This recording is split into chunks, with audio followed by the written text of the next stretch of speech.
Assalamualaikum. Apa khabar? Bertemu lagi kita di dalam rancangan Sembang Santai Malam Minggu. Okey, seperti biasa, kita akan kongsikan kepada anda pelbagai topik-topik yang menarik. Tapi sebelum kita jemput tetamu kita datang ke studio, jom kita tengok topik pada hari ini.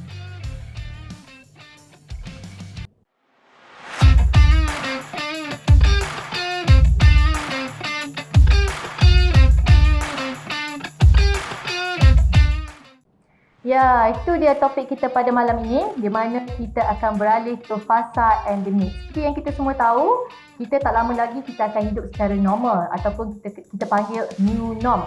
Jadi pada hari ini kita jemput seorang doktor dari klinik kesihatan, Dr. Intan, seorang pegawai perubatan. Apa khabar doktor? Alhamdulillah sihat. Ini sihat ke? Sihat, Alhamdulillah. Okey doktor, macam yang kita semua tahu, pada 1 April kita akan beralih ke fasa endemik. Betul. Dari sudut kesihatan, apa persediaan yang kita perlu lakukan untuk hadapi fasa endemik, doktor? Okey, first of all, kita kena perhatikan PKM dia sebut 1 April tu fasa peralihan endemik. Dia tak cakap kita memang dah endemik. Dia cakap peralihan. Bila cakap peralihan tu maksudnya kita kena bersedialah. Yang akan isytiharkan endemik ni nanti ialah WHO. Okey. Bila kita tengok guideline, kan ada keluar guideline kan, peralihan fasa endemik. Salah satunya ialah penjarakan sosial dah tak begitu wajib lagi dah dekat masjid ke, dekat dalam ruang keramaian dewan ke, dah boleh full capacity macam dulu. Tak perlu 50%, 50%, tak perlu bekerja dari rumah ke apa. Tapi face mask masih perlu pakai, betul kan? Betul. Maksudnya dia nak sediakan rakyat, masyarakat bersedia untuk beralih ke endemik. Jadi apa yang kita akan buat? Kita akan alihkan sedikit demi sedikit kita punya SOP selama ini. Alright, jadi apa yang tetapi kita kena ingat, bear in mind, bukan bermaksud kita dah betul kat endemik, COVID ni langsung tak bahaya. Dia bukan hilang, dia bukan langsung tak bahaya. Maksudnya ialah endemik ni dia virus tu masih ada, tapi kita kena hidup dengan dia. Cumanya tak se-strict yang dulu. Dia masih boleh memudaratkan kita, macam dengue. Dengue masih ada. Tuberculosis, batuk kering, TB masih ada. Bukannya tak bahaya, kalau kena bahaya juga, boleh menyebabkan maut. Betul. Tapi kita tak perlu strict macam dahululah. Okey doktor, apa sebenarnya maksud endemik ni? Okey, dia ada macam-macam term kan kita dengar. Ada epidemic, ada pandemic, ada endemic. So kita pergi epidemic dulu. Epidemik ni maksudnya penyakit tu dia memudaratkan ramai golongan dalam waktu yang singkat. Okey. Pandemik pula. Pandemik tu maksudnya penyakit tu dia dah pergi lebih jauh, lebih tersebar lebih jauh. Dia dah pergi ke negara sebelah, dia dah pergi ke benua lagi satu. Yang itu kita akan panggil pandemik. Endemik maksudnya dia memang dah hidup dengan kita, tapi dia punya kadar transmission tu rendah ataupun dia tidak seteruk macam pandemik dululah. Itu ialah endemik. Okey, dengan peningkatan kes harian yang kita tengok macam sekarang ni, sebenarnya kes pun agak tinggi. Tapi pada pandangan doktor, kenapa dan mengapa endemik ini dilaksanakan? Okey. Sangat jauh berbeza sekarang ni walaupun angka harian 20,000, 30,000 takutkan kita dengar. Tapi kita dah boleh nak beralih ke fasa endemik. Sebab apa? Ada beberapa faktor. Okey. Varian terbaru ialah yang sedang hangat di Malaysia ialah Omicron. Betul. Dia tak sama dengan varian Beta, Delta dulu. Yang banyak sangat varian sekarang kan? Yes. Dulu kita dengar ada 10 kes, 50 kes pun kita dah takut sangat. Betul. Sebabnya Beta dengan Delta tu dia sangat dahsyat. Dia memang boleh jejaskan pernafasan yang boleh kata siapa yang kena boleh masuk ICU. Tapi Omicron ni dia punya gejala lebih ringan. Ya, kalau tak silap saya, Omicron ni macam lebih kepada sakit badan, betul tak?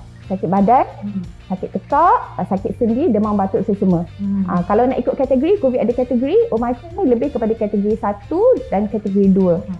Kategori 3 ada, 4 dan 5 tu kritikal lah. Yes, betul.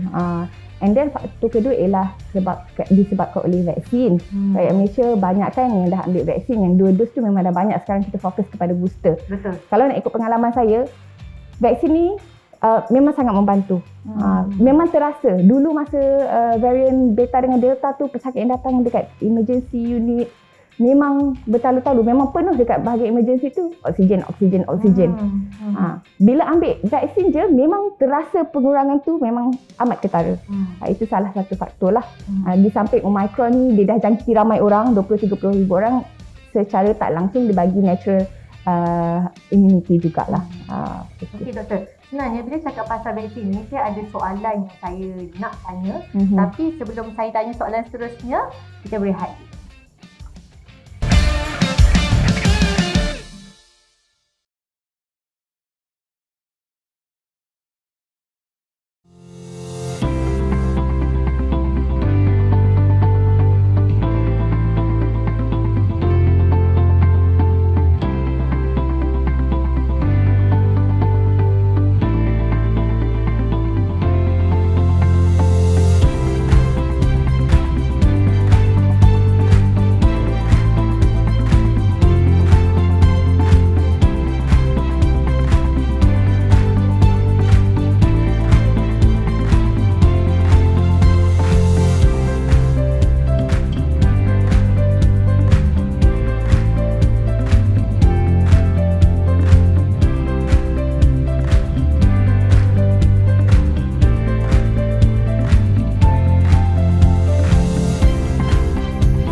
Okey, kembali semula kita di dalam rancangan Sembang Santai Malam Minggu. Masih lagi dalam topik yang sama, Doktor.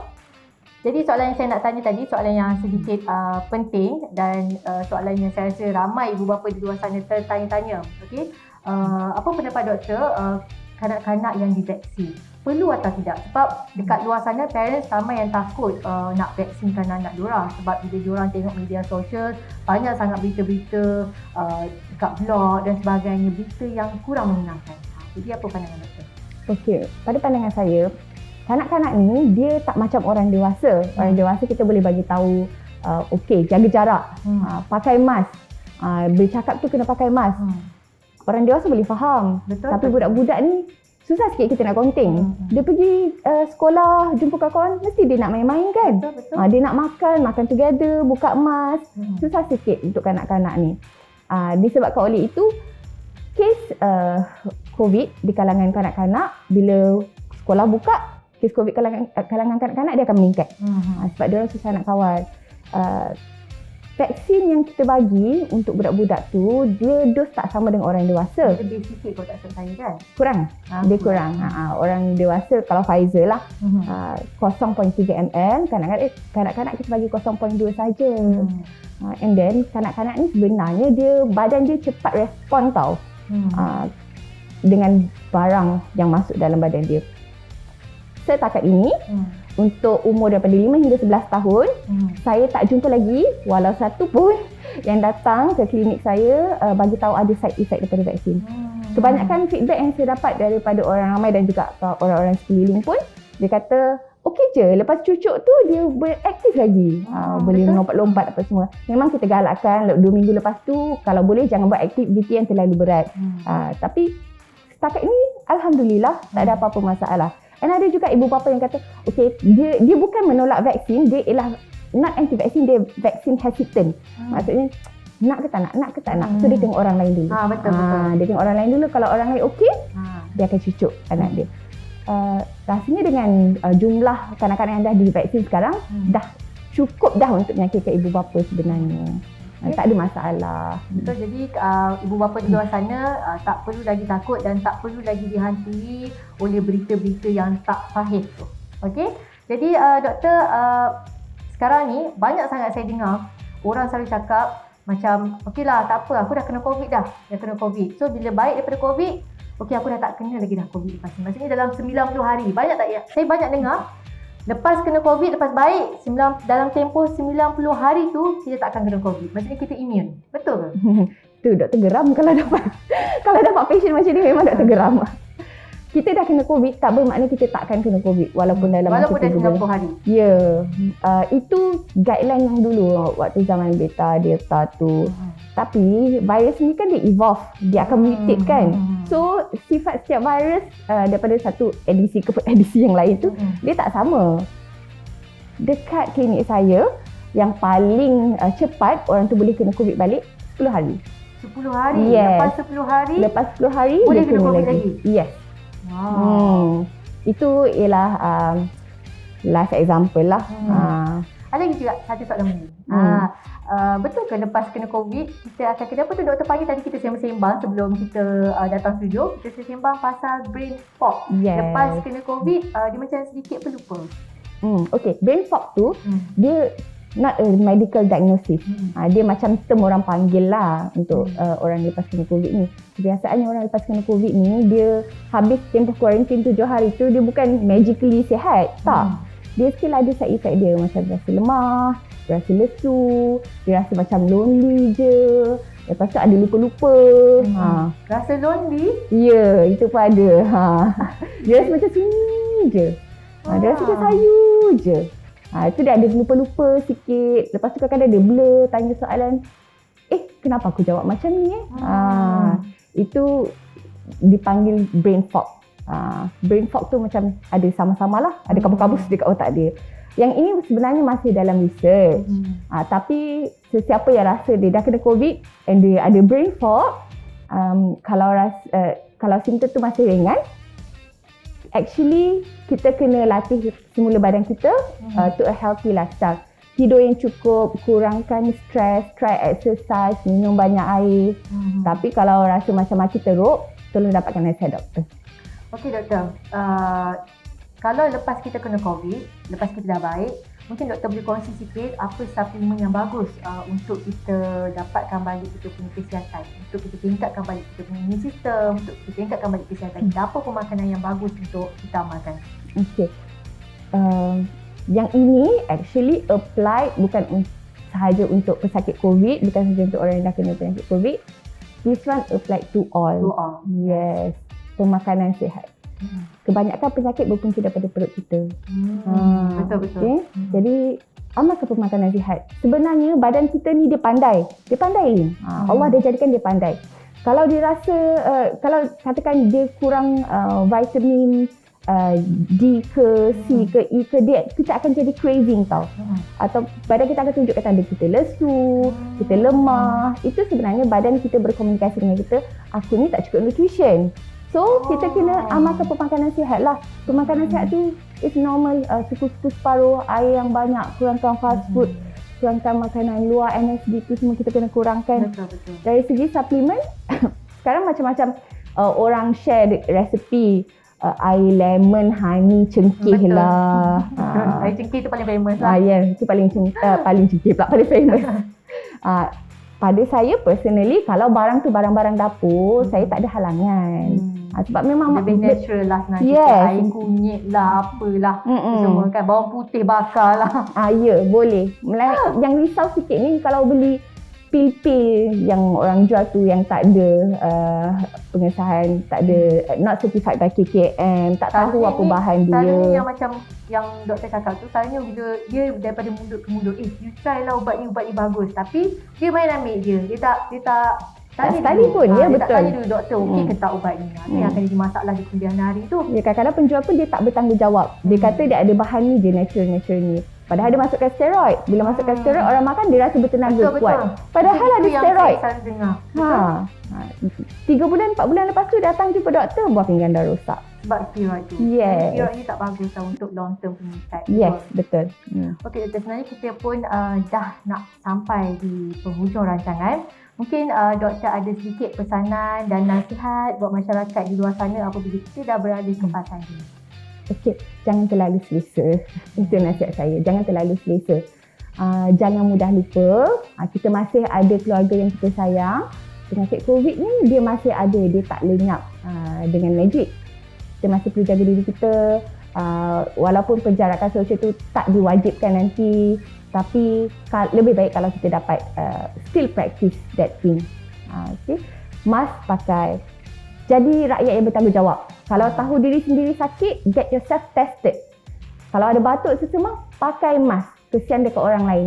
Okey? Jadi insan bertanggungjawab. Kena rajin selalu buat ujian atas diri sendiri lah. Kalau macam kita tak sihat ke apa, terus je buat RTK. RTK okey kan doktor? RTK okey. RTK tu kalau virus tu tengah banyak dalam badan kita and dia infectious, maksudnya dia tengah aktif menjangkiti orang lain, RTK memang boleh detect. Majikan pun kena bertanggungjawab juga. Ada setengah dia tahu anak buah dia sakit tak sihat, tapi dia suruh juga kerja. Yes, dia suruh juga kerja. So sini semua orang kena mainkan peranan. Actually endemik ni melatih rakyat bertanggungjawab. Melatih rakyat untuk bertanggungjawab dan juga menjadikan kita lebih disiplin untuk membendung wabak COVID lah.